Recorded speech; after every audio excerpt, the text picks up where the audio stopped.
लाश दफना दी गई है, रेत में, गंगा जी में बहा दी गई है। सबूत दीजिए। आज देखिए, सबसे बड़ी बात तो यह है कि आज के समय में जो जनता मीडिया से उम्मीद करता है कि सही दिखाएगा, वो मीडिया आज के समय में केवल और केवल दरबारी पत्रकार बन के रह गया है। और वो दरबारी पत्रकार सत्ता का दरबारी पत्रकार बन के रह गया है। अरे माइक लेके जाओ, उन जो मीडिया को धकिया रहे हैं लोग। आपने देखा होगा एबीपी न्यूज के चैनल के जो रिपोर्टर को, टीवी9 भारतवर्ष के रिपोर्टर को, जो पोस्टमार्टम में लोग लाशें ढूंढ रहे हैं, लोग दर दर भटक रहे हैं अपनी लाशों के लिए। एक लाश तो आपके प्रयागराज से 200 किलोमीटर लखनऊ दूर पहुंच गई। और लखनऊ में यादव सुनिए, आपने पर्सनल टैगिंग से शुरुआत की ना चंचल यादव, तो सुनिए पहले, सुनिए। दरबारी पत्रकारिता क्या होती है नहीं होती है मुझे सिखाया मत करिए। यहाँ पर सड़क पर उतरकर पिछले 20 दिनों से लोगों के बीच में खड़ा होकर डिबेट कर रहा हूँ, और ये भीड़ बुलाकर इकट्ठा नहीं हुई है। मुझे पता है कि आपको दिक्कत हो रही है। और सुनिए, माइक लेकर यहाँ भी लोगों के बीच घूम रहा हूँ। आप दूसरे चैनलों को कोट कर रहे हैं, आपकी पार्टी। सुनिए चंचल यादव, सुनिए चंचल यादव, आप जैसे नेताओं ने ना, आप जैसे नेता जो है मुद्दे का मजाक बना देते हैं। आपको ये नहीं समझ में आता है कि मुद्दों को किस तरीके से उठाया जाता है। आपकी पार्टी के कई नेताओं ने मेरी रिपोर्ट को टैग किया है, अपने सोशल मीडिया अकाउंट पर पोस्ट किया है। जाकर उन नेताओं से पूछिए क्या क्या रिपोर्ट मैंने दिखाई है। मैं नाम किसी का नहीं लेना चाहता हूं, लेकिन मैं चंचल यादव सुनिए, लोग अपनों को खोज रहे हैं, कई लोग लापता है, कई लोगों के बयान संख्याओं को लेकर चिंता पैदा कर रहे हैं। सारी आपकी बातें ठीक है, लेकिन नहीं, आप पहले जवाब देने का मत रखिए। अरे किसने गलत नैरेटिव चलाया? आपकी पार्टी के महासचिव बोलते हैं कि लाश दफना दी गई रेत में, गंगा नदी में बहा दिया गया। दिखाइए कोई सबूत, दिखाइए कोई सबूत। तुम्हारे जैसे दलाल हमको पत्रकारिता मत सिखाइए चंचल यादव, आपको नेतागिरी नहीं सिखा रहा हूं मैं। आई बात समझ में? तो जो काम आपका है वो काम आप करिए, और जो मेरा काम है वो काम मैं करूंगा। मीडिया विपक्ष काम नहीं कर रहा है। मीडिया जो है केवल और केवल सत्ता की दलाली करने के लिए काम कर रहा है। अगर हिम्मत है तो पूछो सवाल। नहीं, मीडिया विपक्ष का काम क्यों करेगा भाई? हम सच दिखाएंगे, हम लोगों की राय दिखाएंगे। विपक्ष का काम आप करिए चंचल यादव, मीडिया का काम नहीं है विपक्ष का काम करना। सवाल उठाएंगे, चाहे विपक्ष से उठाना हो चाहे सत्ता पक्ष से उठाना हो। जमीन बेच दिया है, आने वाली पीढ़ियां तुम्हें कोसेंगी कि बताओ पापा क्या कर रहे थे। अरे सुनिए चंचल यादव, एक बात आपको बता दे रहा हूँ, जमीर किसने क्या बेचा इस पर जाइए नहीं। लोगों के बीच खड़ा होकर आप बैठकर कहीं एसी कमरे में आप भाषण दे रहे हैं। आइए ना यहाँ प्रयागराज में, आइए लोगों के बीच में, और उसके बाद पता चलेगा किसने जमीर बेचा है। और मैं आपको चैलेंज देता हूं चंचल यादव, या तो मैंने जमीर बेचा ये साबित कर दीजिए, वरना राजनीति छोड़ दीजिए आप। चंचल यादव, अपना जमीन बेचने का काम करते हो, चंद लोगों को बैठा करके दलाली करने के लिए काम करते हो। ये चंद लोगों को बिठाया है। उठाइए जरा कैमरा, बताइए किसको मैंने बुलाया है। कोई मेरे कहने पर आया है क्या? कोई मेरे कहने पर आया है क्या? कोई मेरे कहने पर आया है क्या? कोई मेरे कहने पर आया इधर से? चंचल यादव मुर्दाबाद, चंचल यादव मुर्दाबाद। नहीं, ये कोई नारेबाजी है नहीं। यहाँ जिंदाबाद मुर्दाबाद नहीं चलेगा। ये चंचल नहीं, कोई जिंदाबाद मुर्दाबाद नहीं। चंचल यादव, दिक्कत सिर्फ यही है कि आप सवालों को गंभीरता से नहीं उठाते। मैं फिर कह रहा हूँ और सवाल पर लौट रहा हूँ, जो लोग लाशें ढूंढ रहे हैं वो कौन लोग? लाशें बहाई गई, दफनाई गई, इसका क्या सबूत है? सबूत दीजिए, तस्वीर दिखाइए, लाइव शो है, पूरा देश देख रहा है। दिखाइए सबूत मुझे। महिलाएं रो रही हैं, जो सोशल मीडिया पत्रकार मीडिया में कोई नारेबाजी नहीं। अरे नारेबाजी नहीं। भारतवर्ष का एक पत्रकार विपिन चौबे।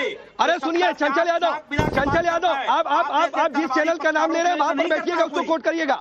आप जिस चैनल पर बैठे हैं उस चैनल की बातचीत करिए। और यहाँ पर 12 तारीख से मैं ग्राउंड पर मौजूद हूँ।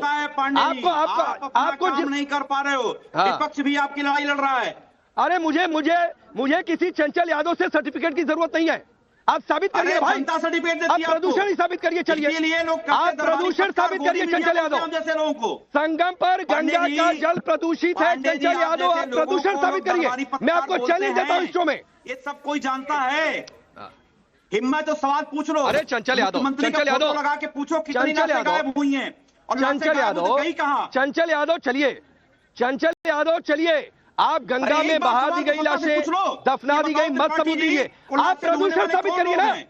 आप प्रदूषण साबित करिए कि गंगा का जल यहाँ पर नहाने योग्य नहीं है। आप प्रदूषण साबित करके दिखाइए, रिपोर्ट दिखाइए। अरे पांडे और जी, प्रदूषित इतनी नहीं है बात ये मुझे मैं बता रिपोर्ट दो, दिखाऊंगा आपको। ये बता दो केवल वो लाशें ढूंढने वाले कौन लोग हैं? क्या विपक्ष ने खड़ा रखा उन लोगों को? हाँ तो ठीक है। वो जो अरे पोस्टमार्टम अरे तो हाउस में चंचल लाशें यादव पड़ी ये हैं, ठीक किसकी है, है वो? लाशें जो ढूंढी लाशें जा लोगों रही को हैं, मिल लोग नहीं रही खोज हैं। रहे हैं, ये बात कहें तो जो फिर भी सरकार समझ ने सकता केवल हूँ। 32 लेकिन लाखों लाशें का दफना दी गई, डिक्लेरेशन कर रखा है, 35 लाशें बहा दी गई, किसी ने देखा भी नहीं। लाशें दफना दी गई, बहा दी गई, किसी ने देखा भी नहीं। आप लोगों ने अपना जमीन बेच दिया है। हाँ। आप पत्रकारिता थोड़ी कर रहे हो, आप अपने मालिक की तरह अरे देखते हो, चंचल यादव मालिक जो सुनिए, कहेगा वही करो। सुनिए सुनिए, ये बिकने का काम नेता करते हैं, आपकी पार्टी के विधायक करते होंगे, ठीक है? मेरे जैसा आदमी, कौन नहीं मैं जानता कह तो रहा हूं चंचल यादव, अरे पांडे या जी, तो कौन नहीं नहीं नहीं, जानता है? चंचल यादव की आवाज डाउन करिए पहले। चंचल यादव, मैं सिर्फ आपकी आवाज इसलिए डाउन कर रहा हूं कि मेरी बात सुनिए आप, और फिर आपकी आवाज ऑन एयर रहेगी। या तो मैं बिका हूं, या तो मेरा जमीर बिका है, या तो साबित कर दीजिए। और साबित कर देंगे तो मैं पत्रकारिता छोड़ दूंगा, और नहीं साबित कर पाएंगे तो आप नेतागिरी छोड़ दीजिए। आपको चैलेंज दे रहा हूं मैं, आप साबित कर दीजिए चंचल यादव, वरना नेतागिरी छोड़ दीजिएगा। चलिए, आपकी आवाज ऑन एयर है, और तब तक आप साबित करिए, सबूत खोजिए। राकेश त्रिपाठी, अब मैं माइक लेकर घूम रहा हूं भाई, मैं 12 तारीख से घूम रहा हूं चंचल यादव। आपकी तरह कहीं बैठकर किसी लखनऊ में, कहीं मुजफ्फरनगर, कोई मुरादाबाद में बैठकर नहीं कार्यक्रम कर रहा हूं। 12 तारीख से यहां पर हूं, और हर दिन यहां पर मैंने लोगों के बीच जाकर मैंने डिबेट किया है। सिर्फ इस स्टूडियो में बैठकर डिबेट नहीं करता हूं। चलिए, पर्सनल नहीं होने का है, सबूत दिखाइए, चाहे मेरे जमीर बिकने का सबूत दिखाइए। चंचल यादव, थोड़ी सी नेतागिरी और ईमानदारी आपके अंदर है ना, तो या तो मेरे जमीर बिकने का सबूत दिखाइए, या तो मेरे दलाली होने का सबूत दिखाइए, या तो दरबारी होने का सबूत दिखाइए, और नहीं तो नेतागिरी छोड़ दीजिए। ये आपको चैलेंज दे रहा हूं, और सब साबित कर देंगे तो मैं पत्रकारिता छोड़ दूंगा। ये आपको बता रहा हूं। राकेश त्रिपाठी, गंगा में लाशें बहा दी गई, दफना दी गई, सवाल पूछा, सबूत पूछा तो नहीं है, फिर उसके बाद टैगिंग देंगे। मैंने कहा प्रदूषण ही साबित कर दो, कोई जवाब नहीं है। राकेश जी, आपको, देख रहे दर्शकों को और सभी साथियों को वसंत पंचमी की बहुत ढेर सारी शुभकामनाएं। वसंत पंचमी के दिन हम मां सरस्वती की पूजा करते हैं, और मैं उम्मीद करता हूं कि मां सरस्वती का कुछ आशीर्वाद, कुछ वरदान इन मूर्ख लोगों को भी पहुंच जाए जो इस तरह की मूर्खतापूर्ण बातें करते हैं। अगर शायद मां सरस्वती की आराधना करते, उनकी पूजा करते, उनकी प्रार्थना करते, तो शायद ऐसी मूर्खतापूर्ण बातें न करते। आज जया बच्चन का जो बयान है, सामान्य तौर पर अच्छी एक्ट्रेस रही है, और अच्छी एक्ट्रेसेस को हमेशा, या एक्टर को हमेशा स्क्रिप्ट लिख करके दी जाती है, और लिखी हुई स्क्रिप्ट को पढ़ देती है। आज जया बच्चन ने भी लिखी हुई स्क्रिप्ट पढ़ी है।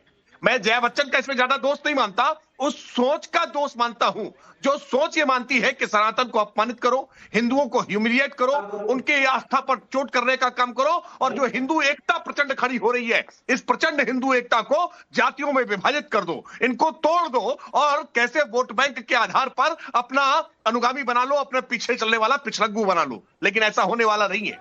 कोरोना काल को भी लेकर के ऐसा ही झूठ फैलाने का काम किया था, बहुत झूठ फैलाने का काम किया। वैक्सीन तक को लेकर के अखिलेश यादव ने झूठ फैलाने का काम किया था, लेकिन क्या हुआ? इनके झूठ पर किसी ने भरोसा किया क्या?